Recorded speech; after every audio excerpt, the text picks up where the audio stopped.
तो guys dress रोजा में डोफ्लामिंगो की बैंड बजाने के बाद हमारे हीरोज अपने नए सफर के लिए निकल चुके हैं। लूफी और सभी लोग शिप पर मजे कर रहे होते हैं और फाइनली ड्रेस रोजा को छोड़कर अपने शिप के ऊपर सवार होकर काफी आगे निकल आते हैं। अब इसके बाद हम शिप के ऊपर लॉ को देखते हैं। लॉ किसी ख्यालों में डूबा होता है। तभी रॉबिन इसके पास आ जाती है। लॉ, तुम्हें यहाँ से ड्रेस रोजा नहीं दिखने वाला है क्योंकि हम काफी ज्यादा दूर आ चुके हैं। एक बात बताओ लॉ, तुम्हारा गोल था कि तुम डोफ्लामिंगो को हराकर उससे अपना बदला पूरा करोगे, जो कि पूरा हो चुका है। बेहतर होगा कि तुम मुझे थोड़ी देर के लिए अकेला छोड़ दो रॉबिन। अब इसके बाद हम साइफर पोल जीरो को देखते हैं, यानी कि CP0 को, और यहाँ पर ये लोग अभी भी ड्रेस रोजा के अंदर मौजूद होते हैं और उस अंडरग्राउंड ट्रेड पोर्ट के अंदर होते हैं। ये लोग यहाँ पर थोड़ी छानबीन करते हैं और ये लोग उस लिस्ट की तलाश में थे जिसके अंदर लिखा हुआ था कि आज तक किन किन लोगों ने डोफ्लामिंगो से इलीगल वेपन्स बाय किए हैं, पर इन्हें वो लिस्ट नहीं मिल पाती है क्योंकि जो रेवोल्यूशनरी आर्मी के लोग यहाँ पर आए थे, साबो, कोआला और हैक, ये लोग उस लिस्ट को और बहुत सारे लीगल डॉक्यूमेंट्स को अपने साथ लेकर चले गए हैं क्योंकि वो लोग नहीं चाहते कि CP0 को उन डॉक्यूमेंट्स के बारे में पता चले। और CP0 में असल में रॉब लूची भी होता है, वही रॉब लूची जिसे हमने वाटर 7 आर्क में देखा था, वही शेर वाला बंदा। स्ट्राइड लूफी, अब तुम आगे कहाँ जाने वाले हो? और यहाँ पर ड्रेस रोजा के अंदर अभी भी सब कुछ बिखरा हुआ है, लेकिन यहाँ के लोग अब भी अपनी जिंदगी को संवारने में लगे हुए हैं और किंग रिकू फाइनली अपने थ्रोन पर वापस आ जाता है और यहाँ पर वॉयलेट डांस करके लोगों के अंदर की स्पिरिट को जगाने का काम करती है और सभी को मोटिवेट करती है। और टुनटाटा किंगडम के लोगों ने उसॉप, कीरोस और लूफी, इन तीनों के बड़े बड़े जायंट स्टैचूज भी बनाए होते हैं। और ये क्या भाई, उसॉप का कैसे बना दिया उन्होंने स्टैचू? आंखें बाहर रखी है भाई इसकी। तभी किंग रिकू के पास रेवरी से एक लेटर आता है। अच्छा, तो इस साल रेवरी होने वाली है, हाँ, जिसमें अब ज्यादा समय नहीं बचा है। अबे रेवरी क्या है, इसके बारे में हमें आगे पता चलने वाला है। अब इसके बाद हम फुजितोरा, सेनगोकू, ये दोनों भूखड़ नूडल्स खा रहे होते हैं और खाते खाते आपस में बात करते हैं। जब तक मैं स्ट्राइड लूफी और लॉ का सर उखाड़ कर लेकर अकाइनो के पास नहीं चला जाता, तब तक मैं नेवी के किसी भी बेस पर कदम नहीं रख सकता हूँ। सेनगोकू, अगर तुम्हें इस काम से इतनी ही ज्यादा दिक्कत है फुजितोरा, तो सीधा सीधा तुम माफी भी तो मांग सकते थे, वो तुम्हें माफ कर देता और बात यहीं पर रफा दफा हो जाती। नहीं, मुझे हर सजा मंजूर है, लेकिन मैं कभी भी अकाइनो से माफी नहीं मांगूंगा। अब इसके बाद हम डोफ्लामिंगो को देखते हैं जो कि जेल के अंदर कैद होता है। डोफ्लामिंगो को चेनों से बांध दिया जाता है। फुजितोरा, तुम एक नंबर के गधे हो। तुम्हारे पास अगर थोड़ा सा भी दिमाग होता तो तुम मेरा साथ देते और उन सभी को पकड़ने में मेरी मदद करते। आज मैं आजाद होता और मेरी हालत ये ना होती, लेकिन तुमने मेरा साथ नहीं दिया, जबकि तुम अच्छे से जानते हो कि मेरे हाथ में इस दुनिया के सबसे खतरनाक मॉन्स्टर्स की लगाम है, लेकिन तुमने उन सभी को खत्म कर दिया और अब इसकी सजा तुम्हें जरूर मिलेगी। दिन में सपने देखना बंद कर दो और बेहतर होगा कि चुपचाप बैठे रहो। शैतान कहीं के, अगर मेरा दिमाग खराब हुआ ना तो मैं तुम्हें सेकंड्स में ठिकाने लगा दूंगी। और तुम्हारी जानकारी के लिए मैं तुम्हें बता दूं कि तुम अपनी वजह से हारे हो, दूसरों पर ब्लेम करना बंद करो। अच्छा, ऐसी बात है हाँ? जरा मुझे एक बात बताओ बढ़िया, तुम्हें क्या लगता है इस दुनिया के टॉप पर कौन है हाँ? 4 एम्परर्स, सीजी बुकाई, या वॉरलॉर्ड्स, या वर्स्ट जनरेशन, या फिर फैमिली ऑफ डी जो कि इतिहास की परछाई में छुपे हुए हैं, या फिर रेवोल्यूशनरी आर्मी हाँ? तुम्हें क्या लगता है दुनिया के शिखर पर अभी कौन है हाँ? जिस पर शुरू कोई भी जवाब नहीं देती है और बस डोफ्लामिंगो की हरकतों को ऑब्जर्व कर रही थी। उस फाइनल बैटल में कौन किसका साथ देगा, कौन किसको धोखा देगा, ये बहुत ही जल्द सामने आने वाला है। अब जाओ और उन सेलेस्टियल ड्रैगन से कह दो उनका अंतिम वक्त बहुत ही जल्द आने वाला है। जिस सुनहरे वक्त को वो लोग बिताते आए हैं उसका खात्मा होने वाला है। आज से 25 साल पहले गोल्डी रॉजर ने इस पूरी दुनिया को कैप्चर कर लिया था। हालांकि वो ज्यादा दिन तक बच नहीं पाया, लेकिन इसके बाद बारी आती है व्हाइट बियर्ड की, जो कि उस लेवल तक तो नहीं पहुंच पाया जहां तक गोल्डी रॉजर पहुंचा था, लेकिन उसने इस पूरी दुनिया को थामे रखने की जो पावर होती है उसे हमेशा होल्ड किया। क्या तुम लोगों ने कभी सोचा है कि अब क्या होने वाला है? व्हाइट बियर्ड जा चुका है, पायरेट्स की तादाद भी अब तेजी से बढ़ती जा रही है और बहुत ही जल्द एक बहुत ही ज्यादा खतरनाक वॉर होने वाली है। और हाँ, एक और ऐसा थ्रोन है जो कि हमेशा से खाली है। मैं जानता हूँ कि तुम लोग मुझे एम्पल टाउन में लेकर जा रहे हो, पर मैं तुम्हें कहना चाहता हूँ कि मुझे हर रोज एक न्यूज़पेपर जरूर ला कर देना, ताकि मैं दुनिया में हो रही उन हलचल से वाकिफ रहूं और मैं बोर न हो जाऊं। इनकी शिप आगे बढ़ रही थी कि तभी मौसम बिगड़ने लगता है और दूसरी तरफ हम एक शिप को देखते हैं जिसका कैप्टन, जिसका नाम होता है जैक, ये बहुत ही विशाल होता है और नेवी की उस शिप का पीछा कर रहा था जिसके अंदर अभी डोफ्लामिंगो मौजूद है। और इसके साथ ही इसे बताने लगते हैं कि सर हम बहुत ही जल्द उसके करीब पहुंचने वाले हैं, जिसके साथ ही जैक कहने लगता है कि हाँ बस ऐसे ही आगे बढ़ते रहो। अब इसके बाद हम न्यू वर्ल्ड की एक लोकेशन को देखते हैं जहाँ पर हम बार्टोलोमियो की शिप को देखते हैं। और गाइस सच में इसकी शिप बहुत ही ज्यादा अमेजिंग होती है, क्योंकि जैसा कि हम जानते ही हैं ये बार्टोलोमियो स्ट्रॉ हैट पायरेट्स का कितना बड़ा फैन है। इसने अपनी पूरी इस शिप को ही पूरी स्ट्रॉ हैट टीम से इंस्पायर्ड होकर बनाया है, जो कि देखने में बहुत ही ज्यादा कमाल की लगती है। अब इसके बाद लूफी का वीवर कार्ड इसके हाथ में मौजूद होता है, जिसका मतलब ये है कि अब सभी के अलग होने का वक्त आ चुका है और एक एक करके सभी लोग, जिन सभी ने ड्रेस रोजा में लूफी का बहुत ही ज्यादा साथ दिया है, सभी लोग लूफी के वीवर कार्ड का एक छोटा सा पीस अपने पास रख लेते हैं। बेलेमी भी इस कार्ड को ले लेता है और लूफी के पास आकर कहता है कि स्ट्रॉ हैट भले पहले ही मैं तुम्हारे मेमोरी कार्ड का एक पीस अपने पास रख रहा हूँ, लेकिन इसका मतलब ये मत समझना कि मैं तुम्हारे बाकी के इन अंधभक्त फॉलोअर्स की तरह तुम्हें फॉलो करूंगा। मुझे तुम्हारा अंधभक्त बनने में कोई भी इंटरेस्ट नहीं है, लेकिन फिर भी मैं तुम्हारे इस कार्ड का एक पीस अपने पास जरूर रखूंगा। और ऐसा बोलकर उस कार्ड को अपने पास रख लेता है और तभी बार्टोलोमियो पागलों की तरह उछलना शुरू कर देता है और सभी को बताने लगता है, सुनो सुनो सुनो, देखो मेरे पास क्या कमाल की चीज हाथ लगी है। और सभी को बताने लगता है कि ड्रेस रोजा में जो तोड़फोड़ इन लोगों ने मचाई है, उसके बाद पूरी दुनिया को स्ट्रॉ हैट पायरेट्स के बारे में पता चल चुका है और इनकी बाउंटीज पहले से भी ज्यादा बढ़ चुकी हैं। और सरप्राइजिंगली ट्रैफल्गर लॉ की बाउंटी भी पहले से ज्यादा बढ़ चुकी है। और बार्टोलोमियो सभी की बाउंटीज बताना शुरू कर देता है। ट्रैफल्गर लॉ, तुम्हारी बाउंटी हुई है 500 मिलियन बेरीज। लूफी की बाउंटी भी 500 मिलियन बेरीज तक पहुंच चुकी है। जिसके बाद बारी आती है जोरो की। जोरो की बाउंटी भी 320 मिलियन बेरीज हो चुकी है। सांजी की 177, निक रॉबिन की बाउंटी 130 और फ्रैंकी की बाउंटी हो चुकी है 94 मिलियन बेरीज। और इसके बाद बारी आती है उसॉप की, जिसके ऊपर 200 मिलियन बेरीज की बाउंटी लग चुकी है। गॉड उसॉप क्या है भाई, ये कैसी सी अकल इसकी पोस्टर में। इसे देखकर उसॉप के पसीने छूटना शुरू हो जाते हैं और रोना धोना शुरू कर देता है। अरे भाई ये क्या हो गया, अब तो लोग मेरे पीछे हाथ धोकर पड़ जाएंगे। तभी फ्रैंकी इसकी गर्दन पकड़ लेता है। सालिया तेरी बाउंटी मेरे नाल वध कितना हो गई। हाँ मैं तो 100 दे आंकड़े नु भी पार नहीं कर पाया। तेरी ऐसी दी तैसी रुक तू दस देनु।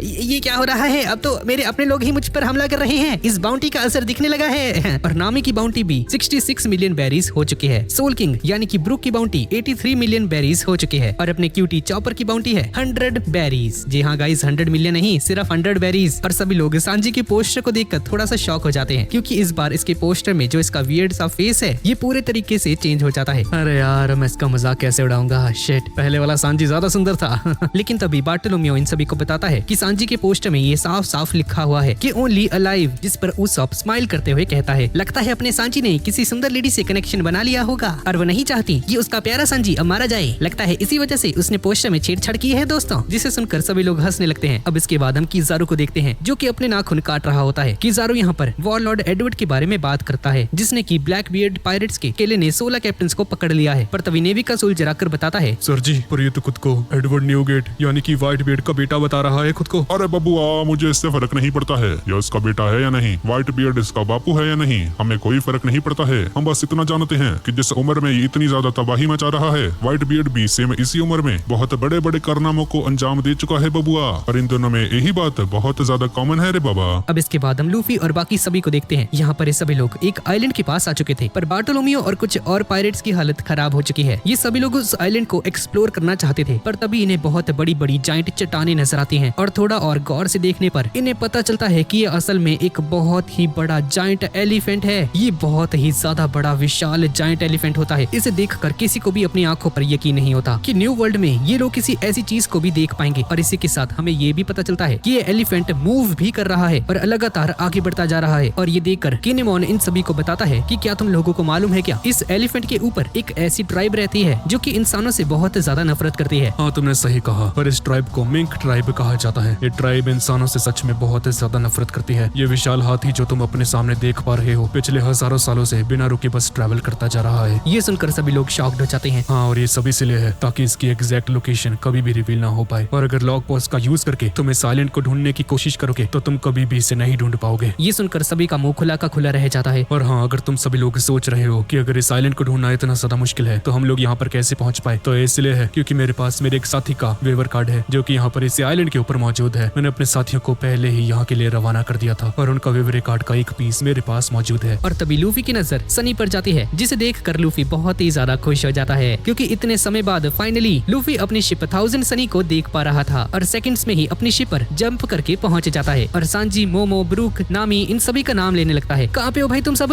हेलो गाइस, कहाँ हो भाई तुम? मुझे तुम सभी को बहुत कुछ बताना है भाई। पर देखता है कि पूरी की पूरी शिप खाली होती है और सन्नाटा छाया होता है। लूफी कंफ्यूज्ड हो जाता है कि सब लोग कहाँ गए। अब इसके बाद हम ड्रैगन को देखते हैं। कोआला इसके पास आती है और अपने मिशन के बारे में ड्रैगन को रिपोर्ट देती है। सर साबू भी वापस आ चुका है और मुझे पूरा यकीन है कि उसके पास लूफी के बारे में आपको सुनाने के लिए बहुत कुछ होगा। कोआला, अब वक्त आ चुका है कि रेवोल्यूशनरी आर्मी के जितने भी लीडर्स हैं जो कि चारों तरफ फैले हुए हैं उन्हें एकजुट किया जाए, क्योंकि हमें एक बहुत ही बड़े मिशन को अंजाम देना होगा। और दूसरी तरफ हम ब्लैक बियर्ड पायरेट्स ग्रुप की 5वीं शिप के कैप्टन को देखते हैं और दूसरा है शिरियो ऑफ द रेन, जो कि ब्लैक बियर्ड पायरेट्स की 2nd शिप का कमांडर है। और इस लिपस्टिक वाले बंदे के पास बर्जिस का कॉल आता है। मैं बहुत ही बुरे तरीके से इंजर्ड हो चुका हूँ, लेकिन मेरे पास एक बहुत ही कमाल की खबर है। मैंने एक ऐसे आइलैंड को ढूंढ लिया है जो कि पूरी तरह से व्हाइट है और इसी जगह पर मिस्टरी आर्मी का लीडर ड्रैगन अरसाबो मौजूद है और मुझे लग रहा है कि मैंने इनके हेडक्वार्टर का पता लगा लिया है। अब तुम लोगों को मेरे वीवर कार्ड को फॉलो करते हुए बस यहाँ पर आना है, जिसके बाद हम यहाँ पर तबाही मचा देंगे। और दूसरी तरफ हम वीवल नाम के एक बंदे को देखते हैं। इसके ऊपर 480 मिलियन की बाउंटी है और हम इसकी मदर को भी देखते हैं जो कि दिखने में बहुत ही ज्यादा छोटी होती है और ऐसा लगता है कि ये इसकी मॉम हो ही नहीं सकती है। खुद देखो भाई, इस गेंडे की मॉम ही छोटी सी है, ऐसा कैसे हो सकता है? बेटो जरा इसे गौर से देखो ना, हमें व्हाइट बीयर्ड पायरेट्स के बड़े लोगों को जल्द से जल्द ढूंढकर उन्हें इकट्ठा करना होगा, जिनमें से पहला नाम मार्को का है। और मुझे पूरा यकीन है कि मार्को के पास तुम्हारे फादर की बहुत कीमती चीजें होंगी। तुम्हारे पिता ने तुम्हारे लिए जरूर कुछ न कुछ तो छोड़ा ही होगा।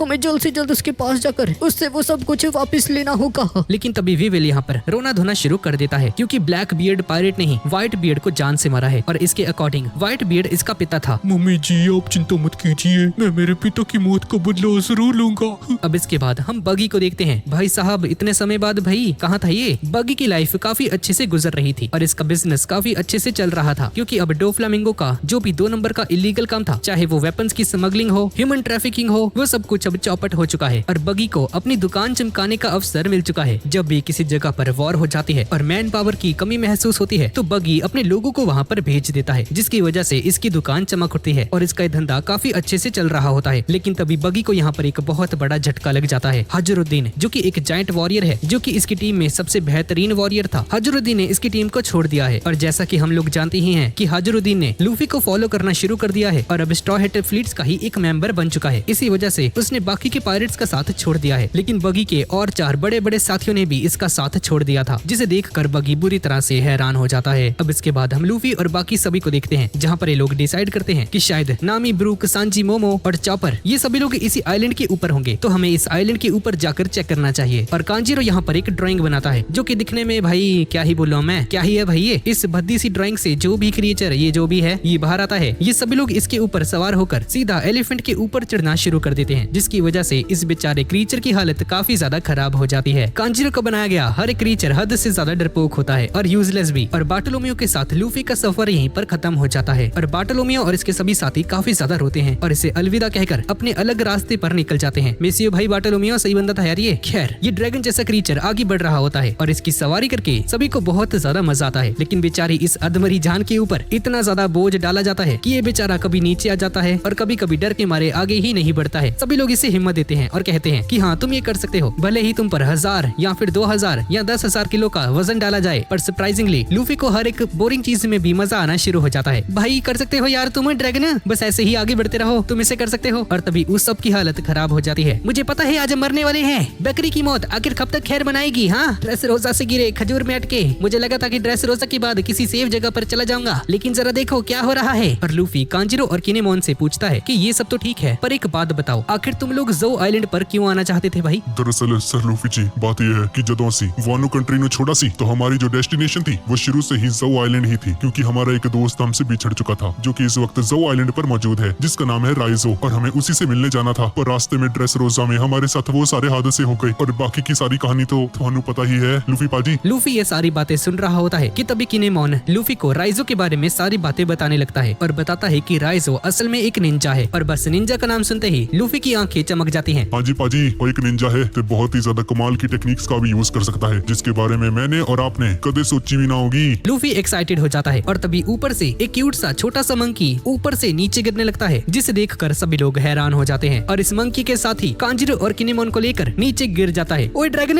अरे जल्दी नीचे जा भाई, हम उन्हें लेने जा रहे हैं। लूफी पाजी तुसी आगे बढ़ो, हमारी फिक्र मत कीजिए, हम ऊपर आ जाएंगे, टेंशन न लो। और फाइनली काफी ज्यादा मुशक्कत करने के बाद इस नन्ही सी जान ने फाइनली इन सभी को चोटी पर पहुंचा दिया था, जिसे देखकर ये सभी लोग बहुत ही ज्यादा खुश हो जाते हैं। फाइनली, क्या बात है, बल्ले बल्ले आ गए हम। ओए शाबाश शाबाश शाबाश गबरू जवाना ड्रैगन, कमाल कर देता। क्या बात है, मजा आ गया, पहुंच गए। और उsopp और लूफी इस ड्रैगन का शुक्रिया अदा करते हैं और ड्रैगन वापस से एक पेंटिंग में बदल जाता है और ये सभी लोग इसका शुक्रिया अदा करते हुए यहाँ से आगे बढ़ जाते हैं। अब जैसे ही ये सभी लोग इस आइलैंड के ऊपर बने इस टाउन के एंट्रेंस पर पहुंच जाते हैं तो यहाँ पर इन्हें एक बहुत ही विशाल वॉच टावर नजर आता है और जैसा कि हम लूफी को जानते ही हैं, बिना कुछ बोले बिना कुछ वार्निंग के सीधा धड़ल्ले से अंदर चला जाता है और सीधा सेकंड्स में उस वॉच टावर के ऊपर चढ़ते हुए पूरे इलाके पर अपनी नजर दौड़ाता है। भाई साहब, ये तो बहुत ही ज्यादा बड़ा है दोस्तों और बहुत ही ज्यादा कमाल का भी है। मैंने आज से पहले ऐसी चीज कभी नहीं देखी, एक पूरा का पूरा टाउन जो कि एक बड़े से एलिफेंट के ऊपर बसा हुआ है, कमाल हो गया भाई। और अगले ही पल लूफी बिना किसी को बताए सीधा इस टाउन के अंदर चला जाता है, जो कि इसकी पुरानी आदत है। अकेला ही एक्सप्लोर करने निकल जाता है अपना लूफी। पर जोरो आसपास की सभी चीजों को ऑब्जर्व करने लगता है और तभी इसकी नजर इस जगह पर बनी ये जो एंट्रेंस है इसके गेट पर जाती है, जो कि पूरी तरह से टूट चुका है और जमीन पर पड़ा होता है, जिसे देखकर जोरो समझ जाता है कि किसी ने इस गेट को काफी ज्यादा ब्रूटल तरीके से तोड़ दिया है। और जैसे ही लोग थोड़ा आगे जाते हैं तो इन्हें अपने सामने कुछ निशानियां दिखती हैं, जिसे देखकर ये लोग समझ जाते हैं कि यहाँ पर एक बहुत बड़ी तबाही हुई थी। और ये सब देखकर उsopp न डरे। ऐसा कभी हो सकता है क्या दोस्तों? उsopp डर के मारे छुपने लगता है। गलती कर दी यहाँ पर आकर, हमें यहाँ पर नहीं आना चाहिए था दोस्तों। बेचारे नामी और चॉपर का क्या हुआ होगा।